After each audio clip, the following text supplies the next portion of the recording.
Justin, how are you this morning, man? 3492 with 8671. This will be awesome. I know.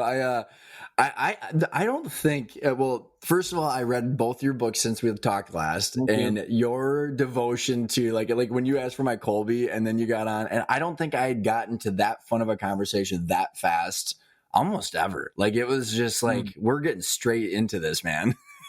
Yeah. So I'm very excited for this conversation. For the listeners, let's just do a flyby of your background, man. Because like going from a journalist to, one of the things, Justin, that I'm very intrigued about this conversation is how fast you learned the shit that you put in the books. Like, and I think of how long it's taken me to learn some of the stuff that you've learned. But you went from a journalist to then still don't know what an S corp is, but like you've got a lot of very interesting things that you're doing. But so why don't you just tee it up for the audience? Well, this will be a lot of fun. And most of the people I talk to are ideator futurists with a mix of activator, maximizer, achiever. So they're all over the place, living an idea world, but they'll do something about it now. And then I'm on Strength Finders. I'm almost dead last in ideation and very low in futuristic. However, most of my days talking to top ideators, futurists on planet. And then when one of them says a great idea, my top 3 strength finders are activate, maximize, achieve. So it's immediate. That's great. I'm going to activate, maximize, achieve that into my life. So there's no overthinking. There's no overfeeling. There's just execute. So my brain turns everything into patterns and then executing on those patterns. It's so amazing, dude. And like, so you were being a journalist for almost 20 years. Like, yeah. How did that manifest? And did you understand this stuff when you were a journalist? Like, how did that manifest when you were a journalist? And then how did that translate into, the entrepreneurial journey that you're in? Yeah. So you're strategic one. So you're trying to figure out strategy in my brain. I'm activator, maximizer. I think I'm strategic 12th or something like that. My brain doesn't work like that as much as yours does. So people like us are usually aliens within our own family, community, and verticals. Nobody understands us except top entrepreneurs on the planet. So I was an entrepreneur who happened to be a journalist. I didn't know that until I started, entrepreneur life, but never understood what journalists who were journalists were complaining about. And journalists never understood why I was connecting and writing about cool people changing the world. So nothing has changed in terms of the purpose of my life since starting entrepreneur life. It's just I do it in different ways now. Makes a ton of sense, man. And like when I think about like one of the things that from reading your books, Justin, and getting from our last call, how damn focused you are on staying in what you have defined as the epic life. And I want to start there because like I was very impressed and like a little bit of, I don't want to call it jealousy, but major respect for how disciplined you are in keeping the things that you hold true in place first. It's kind of like the whole rock, pebble, sand, water thing, but like maybe kind of walk through like, what's your definition of epic life? And then we can talk about how you're engineering that over time. Well, one, I really appreciate that. 34 strength finders, I'm dead last in empathy, second to last in includer. But for people like you, endless empathy and like endless. So when someone like you says something like that, I can't tell you how much I appreciate that. I just, it almost stops me because I feel entrepreneurs are the most damaged people with the best coping skills, coping skills. So what my brain does is I talk to the most damaged people with the highest IQ, the highest EQ, the highest amount of hustle and courage. And then they give me a great idea, maybe 1 or 2 a month, maybe it's more like 1 a month. And then I'm like, that's a great idea. I'll, activate, maximize, achieve that into my life. And then far more often, I talk to 1 to 2 folks like us every single week that have let entrepreneur life destroy their family life or prevented them from ever having a family. And I'm like, that's a bad idea. I'm going to activate, maximize, achieve, not doing that. So that's really like, that's what it is though. Because when you talk entrepreneurs, I haven't met one So I don't talk to business owners or consultants or humans. That stuff bores me because I don't, that's not why you go into journalism. So I haven't talked to someone like us that has not overcome at least one of the following four things. Most are two or three. The really successful ones usually threes and fours. So the four things are bankruptcy or potential bankruptcy, 2, depression, 3, the highest level of anxiety that you can imagine, and 4, likely and or possible traumatic experiences as a child or young adult. So humans, business owners, consultants, 99.9% of the world, those four things are excuses.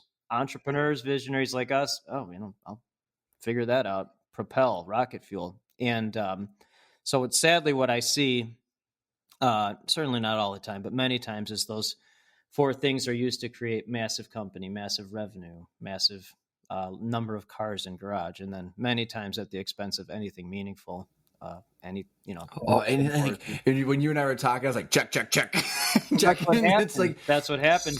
People, when I first started entrepreneur journey in 2017, after my job salary was cut in half, I couldn't find a job. So, okay, I'll just start my own company with zero business background. Right. But it was the first conversations, the folks maybe had one or two of those things because they weren't entrepreneurs. They were small business owners, consultants. I was still talking to a lot of employees then. So there were one or two. Mm-hmm. As it's gotten higher up, it's almost always at least three. The really, really, really successful ones, if they didn't come from money, they're almost always all fours. They're almost all the bankruptcy. I'm 3 of the 4. I knock on wood, I've never had to worry about bankruptcy or potential bankruptcy. But I found the really, really the super successful ones, they're almost always all fours. What I think is what I loved about your way of processing entrepreneurs and then how to actually get shit done, Justin, is like it's like the categorization. Because how many times I've had conversations where what's the difference between a business owner and an entrepreneur? Right. And people can't really discuss, they don't know what that is. But then that's what I wanted to tee you up for, because you've got Colby and the Strength Finders, and you've got this way of truly making it applicable. So what's your definition of a visionary? Or not? Well, visionary, I was kind of going a step ahead, but entrepreneur versus business owner, and like you said, humans. Well, most of the world is human. I mean, thank God, because think about if all the world was like us, just think about that, and then stop thinking about it, because it wouldn't be good. It wouldn't be good. But so again, as a journalist, you're not a journalist for employee count, revenue, office space. So it's that's always been a foreign concept to me. Only mention this because it happened this week. I was at Strategic Coach with Dan Sullivan, and then they have these breakouts, and he was in my breakout group. So it was Dan and me, and then 2 other entrepreneurs.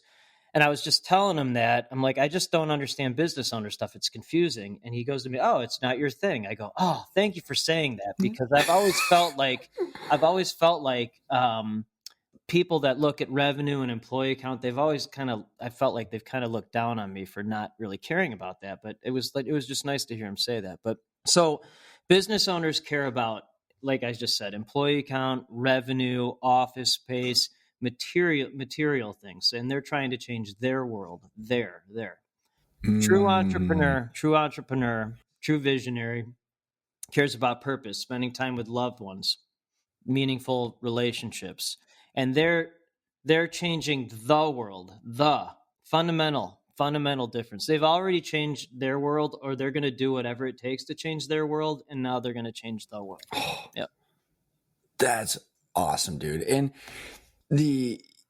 where did you get exposed to Colby? Because you've got this specific thing that when I listened to the Epic Business versus then the Epic Life, you've really landed on who you want to be talking to, and you've used Colby as a way of identifying that, because it's obviously held true and been consistent for you. Consistent, yeah. That's a great question. It's a great question, because I wish my wife was here, because she's like, you have to stop identifying people by numbers. But it's that's how I see people as numbers. So I do. I mean, and because I don't really care what someone's personality is. I want to know if they're gonna if they're going to do something. And so Kolbe, just as background, it's not the cheese. It's KOLBE. It's not your personality. It's how your brain takes action. It's how your brain. But that's a huge differentiator, and I love that. When you and I talked last time, it was like such a differentiator because it's not like the Myers-Briggs, the disc of like an excuse. That's fine, and you're probably a high D in disc, and if you're not, that's fine too. But like that, if someone's personality is a high D, but they're not going to do anything, who cares? It's a pointless, right? It's a pointless conversation. So talk to me is meaningless without action. So. The most important number to me, as a visionary who connects visionaries, is quick start. In 5+ years as an entrepreneur, my firms have partnered with one person that I know of, only one. I'm actually having breakfast with him tomorrow, which is interesting. But he's that is under a 7 quick start, only one, and then 10 is the highest. Overwhelming majority are 8, 9, or 10 quick starts. And I was talking to Gino Wickman about this.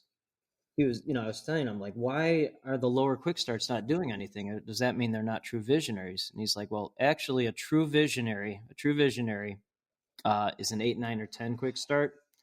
Every now and then a 7 or under, like me, will slip into that role, but they have to have either high IQ or high EQ because they can game the system. But a true visionary, overwhelming majority of the time, because you're a 9 quick start, overwhelming majority of the time they'll be an 8, 9, 10 quick start like you. So let's talk about the attributes, like what actually does a 9 or 8, what's a quick start mean, and how does that manifest in like people's behavior, and why does that make them a visionary and interesting to you? Wow, that was a great series of questions. Yeah, that's my fault, man. I'm like, by the way, there's 10 questions. Ready to go. Well, you can answer your own question by asking me 10 questions is one question. So a high quick start, most of the folks I talk to, they're like in the 3.3, 9.3 range. So you're pretty close to that. So 9 quick start, 3 follow through. So that's ADHD, diagnosed or undiagnosed. It's not a disorder, sign of genius. So that's idea. I'm in the future. Let's do this. Shiny object. And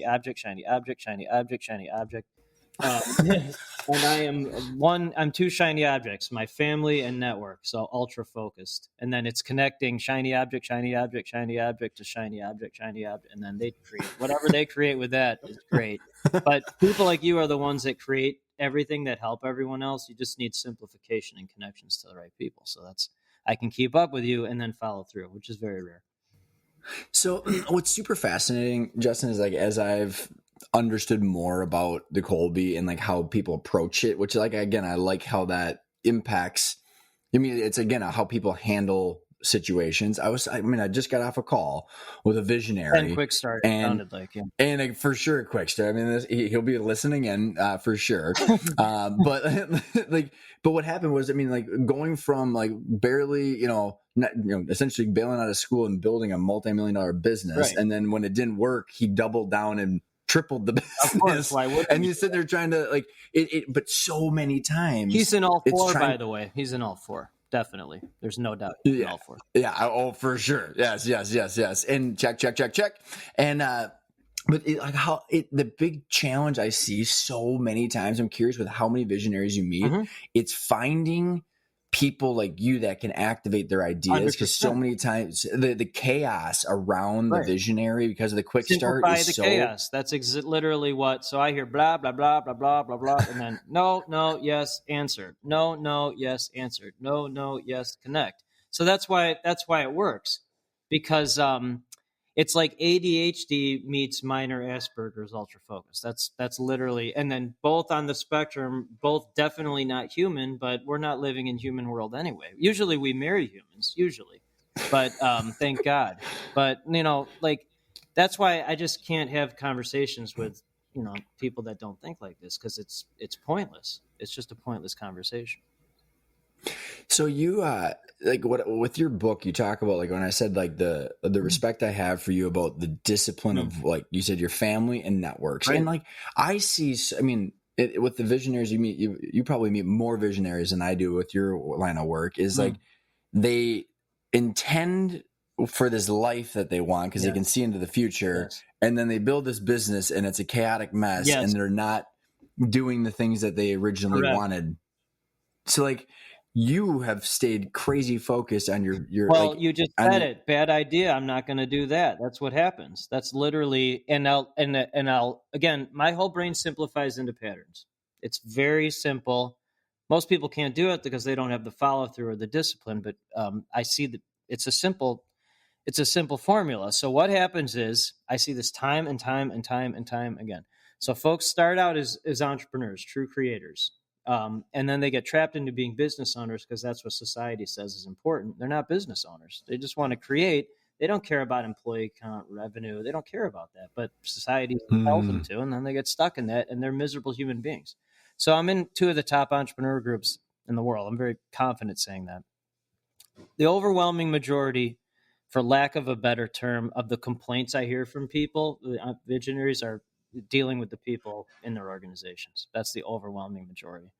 And because they're not managers, they're not business owners, they're entrepreneurs, but they're stuck in that world. And so I'm like, well, that's a bad idea. I'm not going to do that, because 100% of the time, basically, it's people complaining about people that they shouldn't be talking to anyway.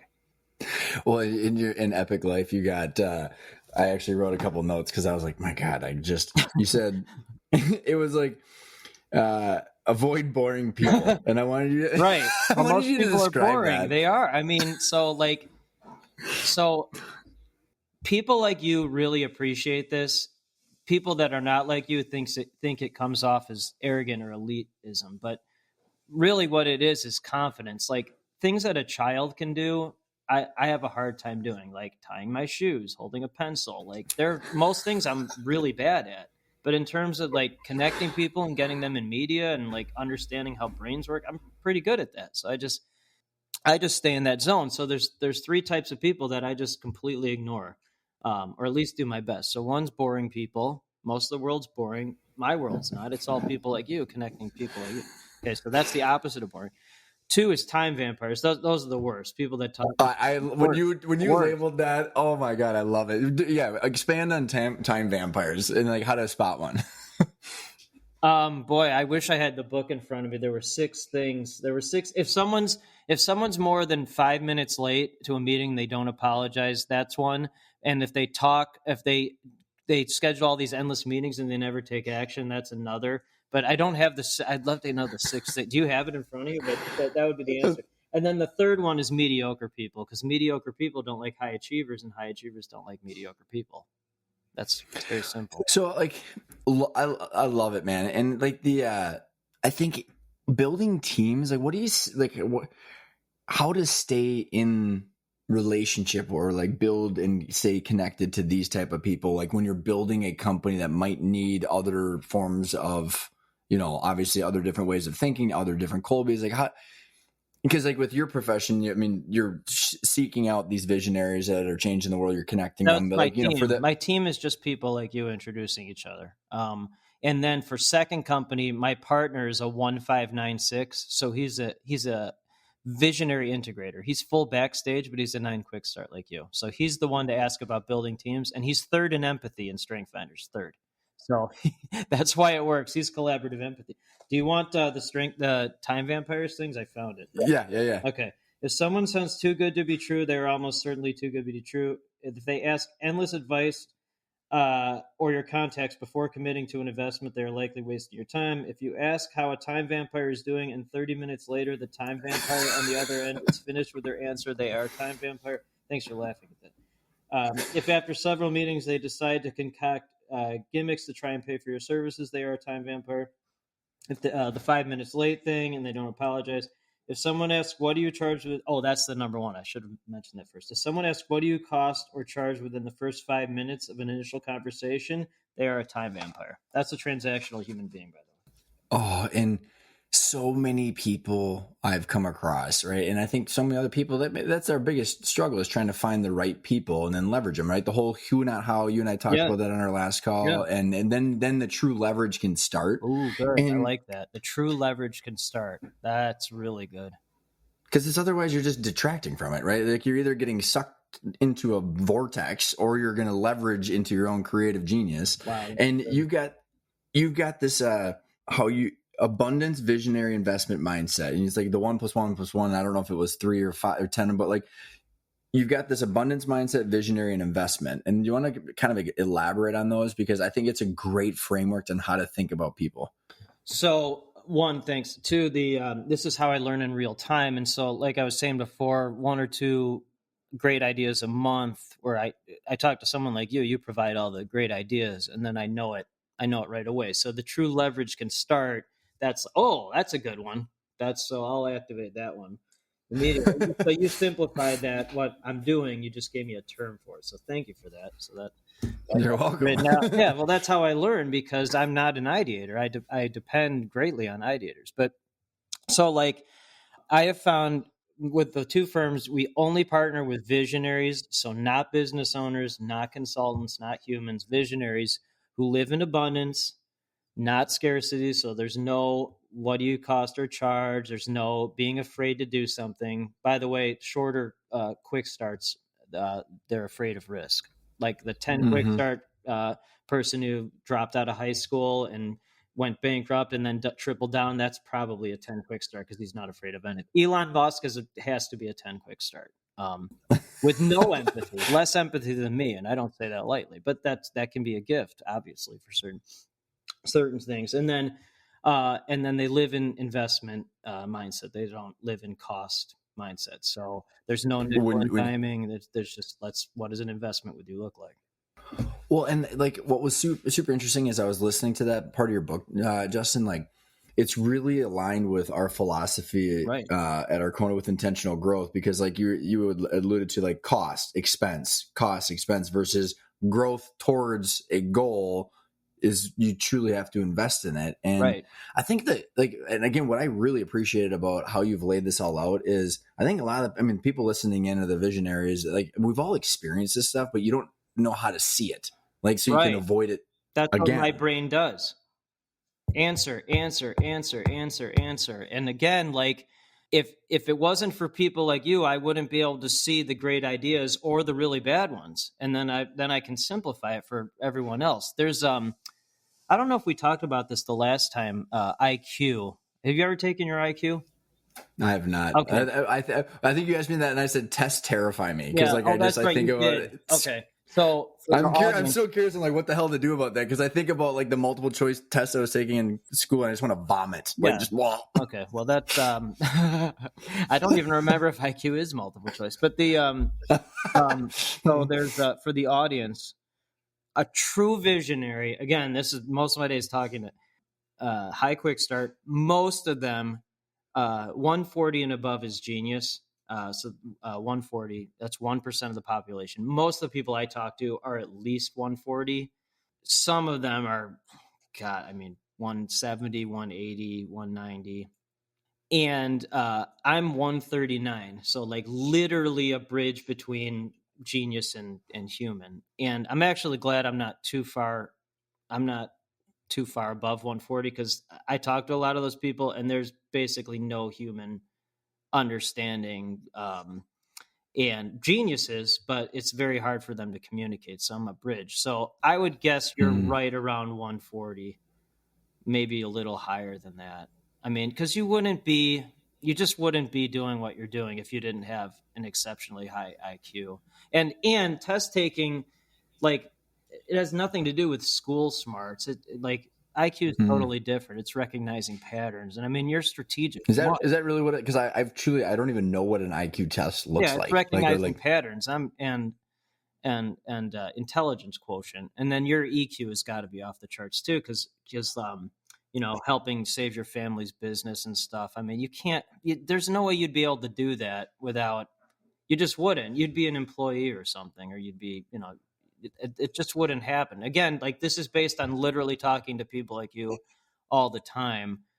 Gino Wickman, your story is very similar to his. I don't even want to know what his IQ has got to be. I mean, Gino's an incredible genius, and he rescued his family's business. I mean, next time I see him, I'm going to ask what his IQ is, but I'm going to guess it's over 160. I mean, he is incredibly, it's off the charts intelligence with him. what do you see as a correlation, Justin, between as you go up, like the quick start, the IQ, the EQ? I'm gonna text him and now, by the way. and then people's ability I'm to listening. be happy. And I know that's Whoa, a that's a loaded. great question. Wow. Oh my God. So that you just hit that on the nail, because you know these people, they're so smart, but there's like, it's all material, and it's like, it's such a lonely world, because you know like, I'm fairly intelligent. Most people I talk to, they're so smart, it's hard for them to communicate with humans. That's why I'm so grateful I married my wife. That's the first thing I do every day, is a grateful journal to my wife, because without her, and if I had not have met my wife or married someone like her, I would have been like one of those people. There's no doubt about that. And when we were in San Francisco visiting my partner, Mark Fujiwara, who's me with empathy, and he lives in the San Francisco area. We took the ferry from we were north of Golden Gate Bridge. We took the ferry to San Francisco and back, and so going on that ferry, you see Alcatraz, and we took it back from San Francisco, and sun was just going down, and it was there was no one on there at that point, and that type of loneliness surrounded. That is what an entrepreneur feels like, because it's just a lonely world unless you find the right people. That's why if I'm not talking to someone like you, it's a very lonely thing, because it's a one-way conversation into nothing. But to your point, this intelligence, they're so smart that there's very little satisfaction. That's why I know what really, really brings me the most happiness is my family first, and then the network second. And I'll triple down on that. End of 2018, I was a journalist, right? So end of 2018, less than 2 years into entrepreneur life, I'd made more money in 1 year than I ever thought possible, and I'd never been more miserable in my life. So I'm like, oh, that doesn't. Okay, where's no correlation there? No correlation. That doesn't. I'm an 8 fact finder. That's not a fact that makes sense. But I'm glad I went through that, because now I realized that that's not what makes me happy. So.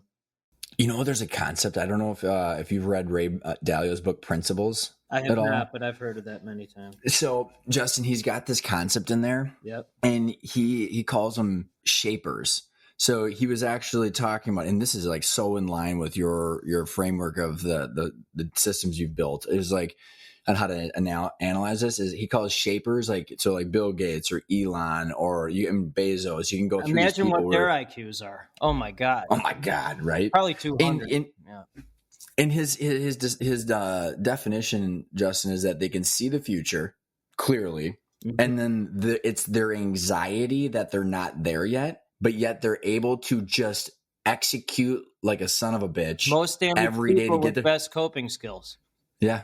And then, but what was also interesting that Ray mentioned is that it appears that they don't have high empathy because of how grueling they'll be in the moment. I mean, AKA, look at Elon recently. He has no empathy. He has no empathy. Less than me.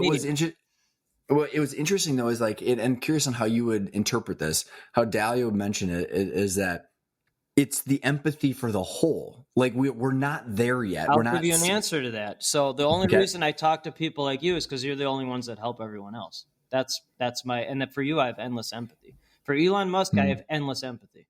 So, but it's selective empathy. I mean, I would guess Elon has basically no empathy. But that's okay, because people like him help everyone else. And I'm very grateful for that.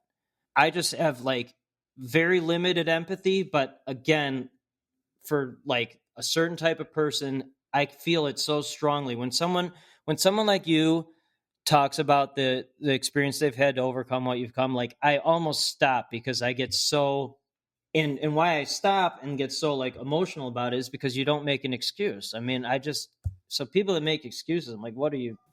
I just text. How do you do how do you deal with people with excuses? Like what I what don't would be talk to your them.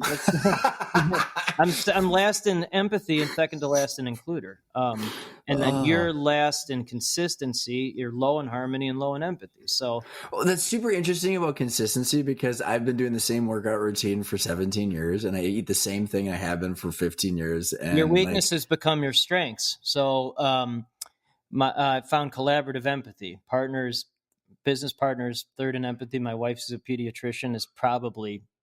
She's probably one in empathy. She's probably two in includer. I'm second to last in includer. I'm third to last in ideation, which is a strength because I know if it's a terrible idea and I know if it's a great idea. And I'm grateful for ideators. It's collaborative ideation.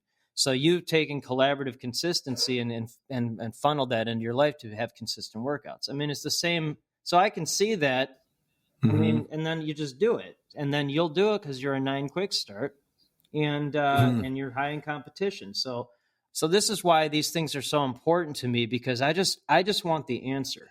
I just want to know if someone's actually going to do something, and then someone who is not going to do something does not want it. Well, they do, but someone who is going to do something does not want to be introduced to someone who's not going to do something. They don't want it. Why would they want that? Oh, isn't that the truth? Well, right. So it's just like I have zero business background. That stuff, it confuses me. It's not my thing. But like in terms of connecting people and like getting people in news and talking to people like you, that's fun for me. It's easy. It's very lucrative. I love doing it.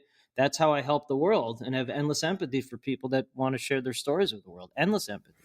So how are you like when you're applying that empathy to helping people find or design their epic life? Like what are the what are the pitfalls that you see like of these visionaries like that they're not able to accomplish? Of all the things that they're accomplishing, why aren't they able to actually be happy or build the epic life in your definition? They're slower learners than I am.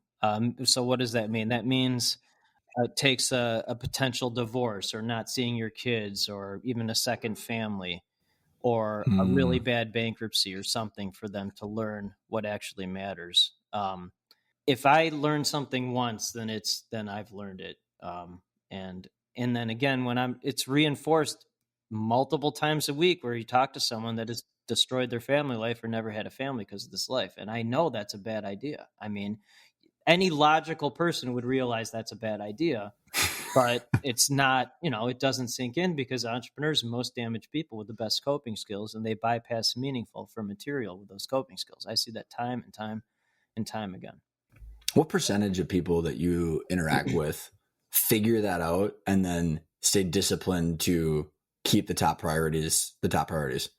That's if they've had a really traumatic experience, then they usually do figure it out. They usually hit some type of rock bottom. And I guess in my world, I did hit rock bottom when it wasn't even close to a rock bottom of like some of the people I talked to, but just realizing I'd never been more miserable in my life after making more money than I ever thought possible.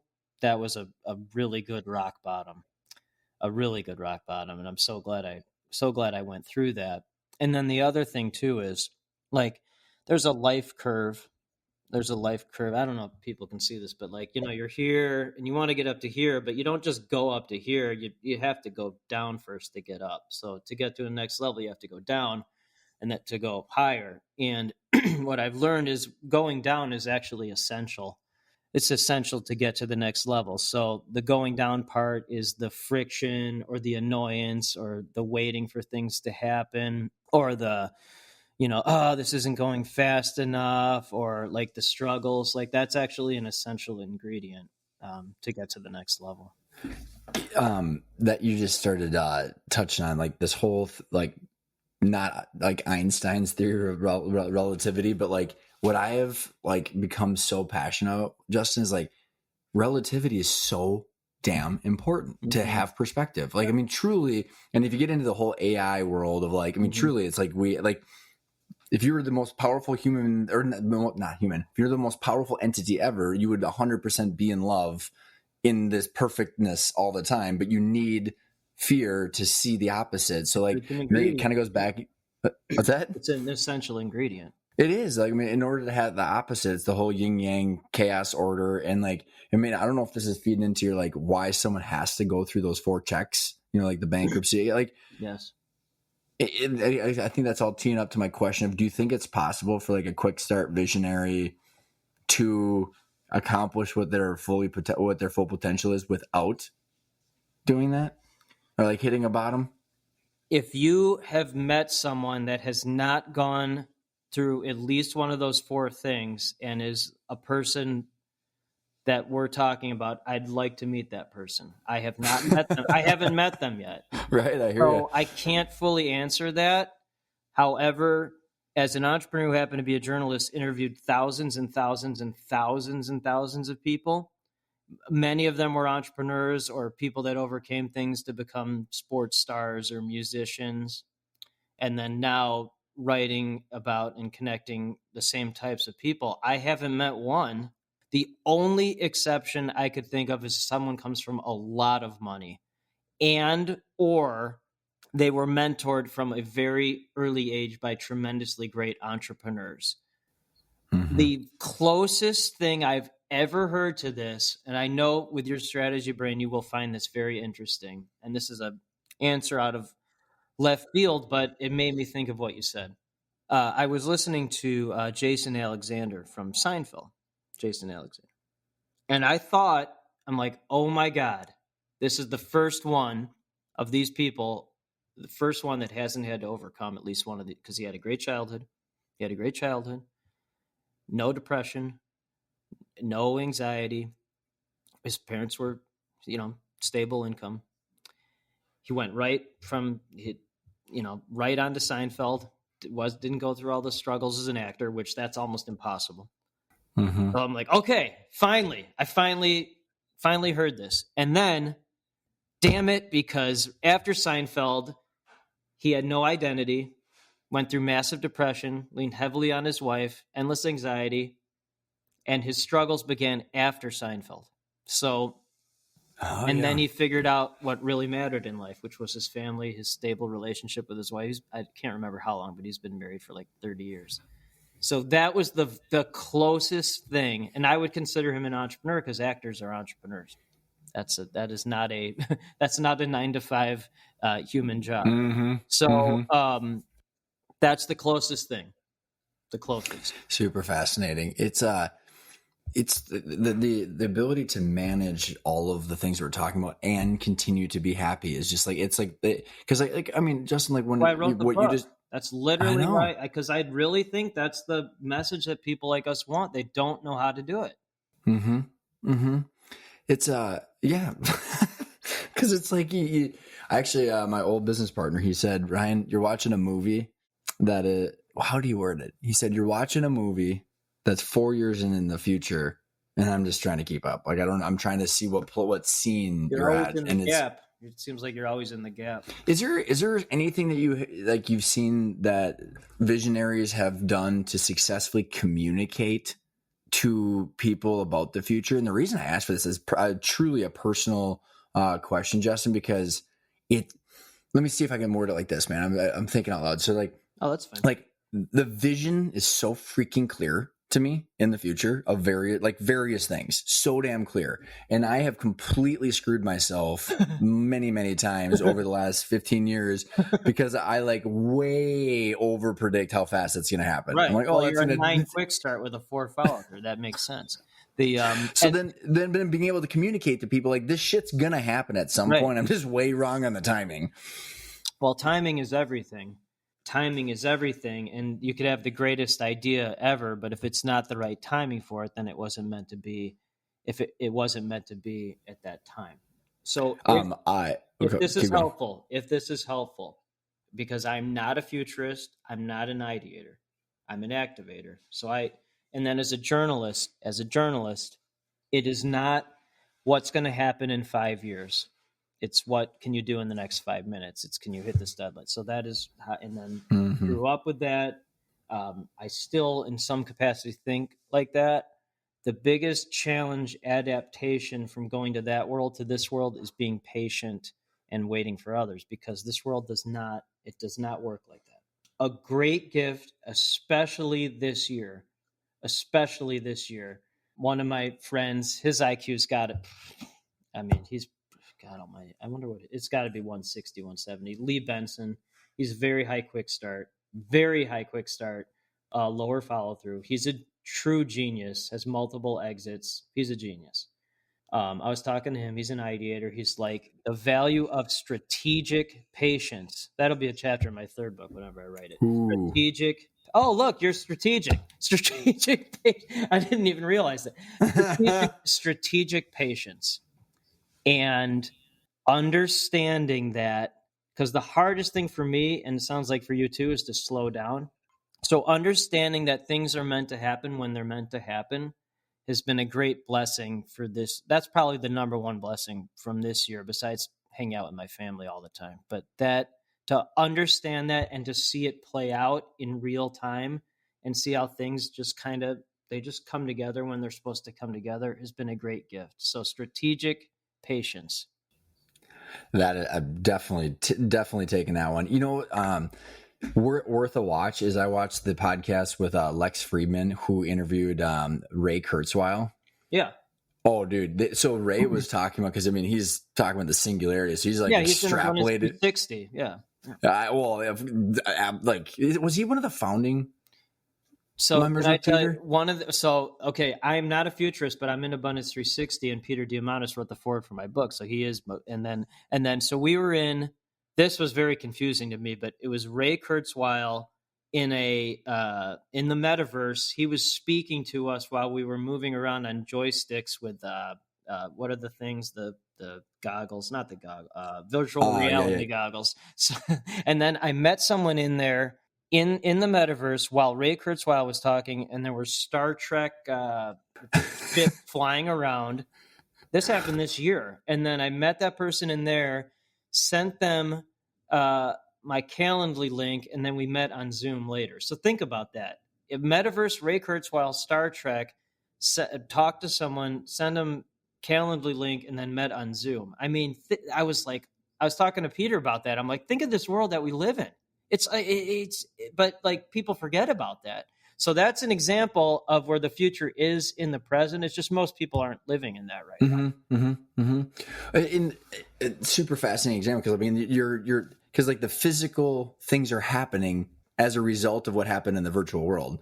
And the reason I brought up the Ray Kurzweil interview, Justin, is Ray was talking about, because I mean, what does he have, like a couple thousand patents? I mean, behind like OCR and Siri. I mean, like just like 99% of the shit that everybody uses. But what he was talking about is like, he'll get a patent and he'll wait like 3 years to launch it, or like launch the product, because he's like, he had to learn that. Yeah, exactly. Like, because I think Lex was going to like, how many times have you been too early? And he was like explaining, like, now he's like plotting out when he wants to launch an idea. Mm-hmm. And I think all of these concepts go back to one of my question of, it's so freaking, well, it can be lonely, and it's hard to communicate why you believe the future will be the way it'll be. Right. You know what I mean? Like, and like, how, like, is there any other things that you've seen, like, where to communicate it, to be like, okay, so like I could see, like, I could see this or this happening in the macroeconomic environment, or this happening with our company, or this happening, because you're extrapolating the future, or the present into the future. How have you seen people successfully communicate to the, as you call them, humans, where it's not arrogance, it's not right. like, you know, it's not like, hey, it's the tyranny of I believe that my knowledge is all mm-hmm. powerful, but it's truly out of like experience or knowledge that is like feeding that vision. Does the question make sense? Yeah. So what my brain does, blah, blah, blah, blah, blah, blah, blah, blah. Okay, here's your 500 word story that simplifies it at third grade level for humans. That's literally what my brain does. And then here's the connection to visionary, so you can talk about it. That's what, yeah. So zero. That's your business. Literally that's how I created global. That's it. Like, that's literally all my brain does. And then new company is just technology for that. Like, oh, hey, I want connection to Hollywood script writer. I want to sell my company for 8 figures. Like, that's all it is. I really don't know how to do, and I don't want to do anything else. But what I will say, a little trick, because I talk to people, I talk to people like you. I am like you, but not fully like you, if that makes sense. So I talk to people like you, and so when I'm interviewing them, I'm like, "Oh, what are you up to?" And they'll, "Oh, here's 15 minutes, blah blah blah." And I'm like, "Okay, thank you. No one understands what you're talking about. Explain that like you would be talking to a third grader in 20 seconds." And that's actually a great thing because the people are so smart they can adjust. They can adjust to that level very quickly. Interesting. Yeah. Interesting. Like I think about like the epic, like, I mean, other than just recommending that people read it or listen to it, whatever they want to, is like, it's the sacrificing the current situation, your life, the things that you hold valuable because of the vision is so powerful. And Pyrrhic honestly, man, like it's a Pyrrhic victory. It's a what? It's a Pyrrhic victory. You sacrifice everything for material company and you torch your family in the process. What if it's so like, what if it, for the people, I hear you and I see that a lot too, but what about for the people that it's not about the material? And you could maybe even say that Elon's probably like, and I don't know what he defines as success, so I can't judge him whatsoever, but it's the idea at all costs instead of material. Would you kind of label that the same? If the idea torches anything meaningful in your life, how many children do you have? I have twin girls that are 6. Twins that are 6. Okay, so if you can think of an exception to this, because I'm a very simple person and then I think logically. So the fundamental reason for any living thing is to create more living things. If that was not the case, then there wouldn't be anything living. I can't think of a living thing where their fundamental purpose is to not create other living things. So if people that don't have children, that's fine. It's fine. Some people can't have children. That's fine. Totally understandable. But the fundamental, like there wouldn't be humans if that was our fundamental purpose. So the greatest joy and greatest value of entrepreneurship is it allows me to fulfill fundamental purpose in life while also seeking a higher purpose. So if that higher purpose idea torches fundamental purpose, then no, I would say that is winning the wrong game. I love that, man. And I think that is the designing of the epic life, right? I mean, like you get to play, like you get to play all day long, right? That's correct. Not only with family, but with people like you. That's what it is. Yeah. It's a game. Oh, that's awesome, man. And and I think so many times people they don't know that they're playing the wrong game. And any suggestions that like, and for someone that needs a recalibration, like how to assess this?